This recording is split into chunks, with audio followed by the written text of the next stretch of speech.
Question ఏమడుగుతున్నారు? రొమ్ముకు కుడివైపునే ఆధ్యాత్మిక హృదయం ఉందని మీరెందుకు నిర్ణయం చేశారు? హృదయానికి కుడి ఎడమలు ఉండవు. ఎందుకంటే హృదయం లోపల బయట ఉండేది కాదు. అది సర్వగతమని మీరెందుకు చెప్పలేదు? అది దేహంలో ఒక భాగానికి మాత్రమే పరిమితమై ఉందని మీరెలా నిర్ధారించి చెప్పగలరు? దేహంలో హృదయం ఉందని చెప్పడం కన్నా హృదయంలో దేహం ఉందని చెప్పడం సమంజసం కాదా అని ఒక భక్తుని ప్రశ్న అన్నమాట. భగవాన్ ఏమంటున్నారు? రొమ్ముకి కుడి ప్రక్కన ఉండి నేను అనే అహము వృత్తి పుడుతుందని నేనన్నప్పుడు హృదయాన్ని రొమ్ము కుడి ప్రక్కన అని సూచన చేశాను. అంతే. ఆ సమాచారం కేవలము తాము దేహం అనుకునే దురభిప్రాయం కలవారికి మాత్రమే. అటువంటి వారికి ఒక చోటు చూపవలసి వచ్చింది. అందుకే హృదయము రొమ్ముకు కుడివైపున ఉందని చెప్తున్నాను. ఇక్కడేమంటున్నారు? రొమ్ముకి కుడి ప్రక్కన ఉంది నేను అనే అహము వృత్తి పుడుతుందని. ఇప్పుడు ఆయన ఏం చెప్తున్నారంటే, ఇప్పుడు ధ్యానంలో స్వామి ఏమంటారు? ఆత్మ మనలో ఉంది, అంతటా ఉంది. ఇక్కడ అసలు అనాత్మ గురించి ప్రసక్తే ఉండదు నిజం చెప్పాలంటే. కానీ స్వామి ఎప్పుడైతే ఏదో ఆధ్యాత్మిక హృదయం అంటే ప్రతి వాళ్ళు అది ఉంది అనేస్తారా? లేదు, మళ్ళీ పర్టికులర్గా అది ఎక్కడుందో అని వాళ్ళకి అనుకుంటారు. అందుకని కేవలం వాళ్ళకి ఒక ఐడియా కోసం అన్నట్టు ఆయన రొమ్ము కుడివైపు అని చెప్పాను తప్పితే నిజంగా ఆధ్యాత్మిక హృదయం అనేది ఒక చోట ఉంటుందా, లేకపోతే అది కూడా ఏదో మన గుండెకాయ కనిపించినట్టు అలా కూడా అది ఏమన్నా ఒక రూపురేఖలతో ఉంటుందా అంటే అలా ఏం ఉండదు. కేవలం అది తెలుసుకునే వాళ్ళకి ఎవరికైతే సరియైన ఆత్మ మీద అవగాహన లేదో వాళ్ళకి తెలియడం కోసమని నేను అట్లా చెప్తున్నాను అంటున్నారు. అటువంటి వారికి ఒక చోటు చూపించాల్సి ఉంటుంది. అందుకే హృదయము రొమ్ముకి కుడివైపున ఉందని చెప్తున్నాను. కానీ అది నిజంగా సరైన సమాధానం కాదు.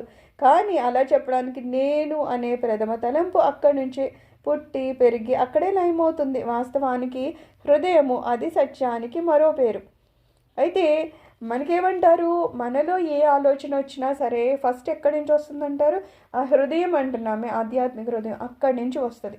మనకి ఏ తలంపు వచ్చినా సరే నిజానికి మనకి ఇది తెలియనప్పుడు ఏమనుకుంటా అంటే ఏ మెదడులోంచో బుద్ధిలోంచో ఎక్కడి నుంచో ఆలోచనలు వస్తున్నాయి అనిపిస్తుంది. కానీ నిజానికి ఏం చెప్తారంటే ఈ ఆధ్యాత్మిక హృదయం ఉందంటే ఆత్మ ఉంది, అందులోంచి ఆలోచన అనేది పుడుతుంది.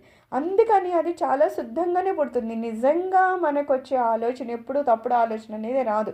అది పూర్తిగా శుద్ధిది, చాలా మంచిది, సత్యంతో కూడింది అవుతుంది. కానీ మనమే ఆ ఆలోచన బయటకు వచ్చేసరికి అక్కడ మన మనసు ఆలోచనలను బుద్ధి ఏమైనా సరే అన్నీ దానికి కలిపి ఏం చేస్తాము? అదేదో మంచిగా ఇలా ఉండండి అనగానే మనము దానికి ఇంకోటి ఏదో చెప్తాం. ఇంత మంచిగా ఉంటే ఈ రోజుల్లో బతకగలుగుతారా? ఏదో కలియుగం కదా, మనం ఇలాగ ఉండకూడదు, ఇంత ధర్మంగా ఉంటే బ్రతకలేము, అది ఇది అని చెప్పేసి అది ఏదో మంచి చేయమంటే అబ్బెబ్బి లేదు, అంత మంచిగా ఉంటే కష్టం అని చెప్పేసి మనం ఇంకోటి ఏదో యాడ్ చేసేసి అది అలా కాకుండా ఇంకోలాగా మనము మన ప్రవర్తనలోకి తెచ్చుకుంటూ ఉంటాం. సో ఇక్కడ ఏమంటున్నారు? ఆలోచన అనేది అందులోంచే వస్తుంది, ఆ తర్వాత లయం కూడా అందులోకే అవుతుంది. ఇక్కడ ప్రాబ్లం ఏంటంటే ప్రతి ఆలోచన లోపల నుంచి వచ్చేది బయటకు వస్తుంది, కానీ బయట నుంచి వచ్చే ప్రతిదీ ఆత్మ లోపల లయం అవ్వలేకపోతుంది. మనకు వచ్చే కష్టం అదే కదా. ఇప్పుడు మనల్ని ఏమంటున్నారు? ధ్యానం చేసి మన ఆలోచనని లేకపోతే మన మనస్సుని మన హృదయంలో లయం చేయమంటున్నారు. అది మనం చేయలేకపోతున్నాం. ఎందుకు చేయలేకపోతున్నాం అంటే బయటికి రావడము అది వస్తుంది, కానీ మనం బయట నుంచి లోపలికి తీసుకునేటప్పుడు ఈ బుద్ధి మనసు అవి ఇవి అన్నీ కలగాబులగం చేసేసి అది శుద్ధిగా లేదు కాబట్టి అది వెళ్ళి మన హృదయంలోకి లయం కాలేకపోతుంది. నిజంగా అది లయం అయిపోయిన రోజు ఏమవుతుంది? అది చాలా శుద్ధిగా ఉంటుంది. అప్పుడే మనం ఆత్మ అనే దాన్ని చూస్తాము, దాన్ని ఆత్మసాక్షాత్కారం అంటాం. కానీ ఇదే మనకి జరగదు. ఎందుకంటే ఈ మధ్యలో ఈ బుద్ధి ఆలోచనలను లేకపోతే మనకి పూర్వజన్మ వాసనలను ఏవో మన ప్రవర్తనలకు మన ఆలోచనలు కలిసిపోయి అశుద్ధి అనేది లేకుండా అయిపోవడం వలన మన హృదయంలోకి తిరిగి లయం అవ్వలేకపోతుంది. కానీ నిజంగా వచ్చేది ఏమంటున్నారు? అందులోంచే అది పుట్టి పెరిగి అక్కడే లయమైపోతుందని చెప్తున్నారు. అది దేహానికి బయట లోపల అని కాదు, దానికి లోపల బయట అనేది ఉండదు, అది మాత్రమే ఉంటుంది. అంటే నా అర్థము భౌతిక గుండె అని కాదు, హృదయం వంటిది ఇంకేదీ లేదు. కానీ ఎవరైతే తాదాత్మ్యం చెందుతారో అంటే తాము దేహం అనుకుంటారో, అలాగే నేను అనే ప్రథమ తలంపు దేహంలో పుట్టి దేహంలోనే లయమవుతుందని భావిస్తున్నారో వారికి మాత్రమే ఈ సలహా సూచన. అయితే ఏమంటున్నారు?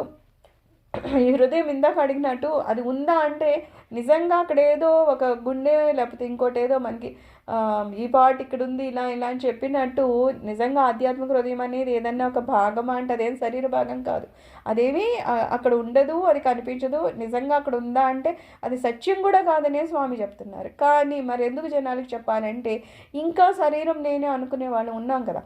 నేనే ఆత్మని అనేది వింటున్నామే తప్పితే నిజంగా అనుభవపూర్వకంగా మనకి ఆచరణలోకి రాలేదు. ఎప్పటి వరకు మనకి ఆచరణలోకి రాలేదో ఇంకా మనం ఏమనుకుంటాం, ఈ శరీరమే నేను అనుకుంటాం. ఇంక ఈ శరీరమే నేను అనుకునే వాళ్ళు ఎవరున్నారు? ఎవరికైతే ఇంకా శరీరం ఉంది, ఆ శరీరంలోని ఏవేవో ఉన్నాయి అని అనుకుంటున్నాం కాబట్టి మనకి అది అర్థం అవ్వడం కోసమని స్వామి ఏం చెప్తున్నారు, ఆధ్యాత్మిక హృదయం కూడా ఉంది, అదేదో రొమ్మికి కుడి వైపునుంది అని చెప్పాను అని చెప్తున్నారు. కేవలం ఎవరికైతే అనాత్మ మీద తాదాత్మ్యం ఉందో, ఎవరైతే శరీరమే నేను అని అనుకుంటున్నారో వాళ్ళకి మాత్రమే ఇది నేను చెప్తున్నాను అంటున్నారు.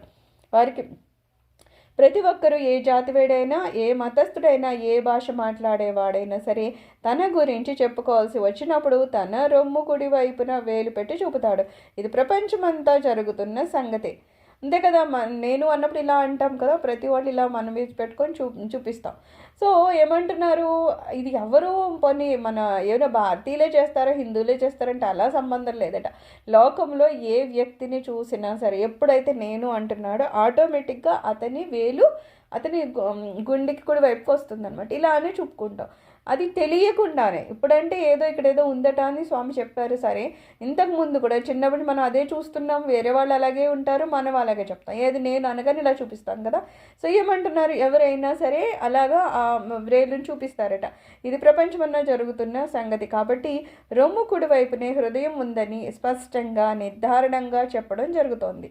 మేలుకోగానే నేను అనే తలంపు కుడి ప్రక్కన ఉన్న హృదయం నుంచి లేచి అది నిద్రలో అక్కడే అనగడం అనే నిత్య సత్యాన్ని గమనిస్తే అది రొమ్ముకు కుడివైపున ఉన్న హృదయం లయమవుతుందని తెలుసుకోగలరు. అయితే మనము పడుకునేటప్పుడు ఏం తెలియదు, లెగ్గానే వెంటనే అయితే అన్నీ ఏం వచ్చేది కొంచెం నెమ్మదిగా, అంటే చాలా తక్కువ సమయంలోనే, కానీ నెమ్మదిగా మనం రికలెక్ట్ చేసుకుంటాం. నేను ఎవరు, ఏంటి, ఏం జరిగింది, అదే ఓవా అని గుర్తొస్తాయి. కానీ పడుకుని లెగ్గానే వెంటనే అయితే ఏమి రాదు. అప్పుడు ఒకటి వస్తుందట, ఏంటని, నేను అని. ఆ నేను అనేది ఎక్కడి నుంచి వస్తుందట, ఈ మన హృదయం కుడివైపు నుంచి వస్తుందట.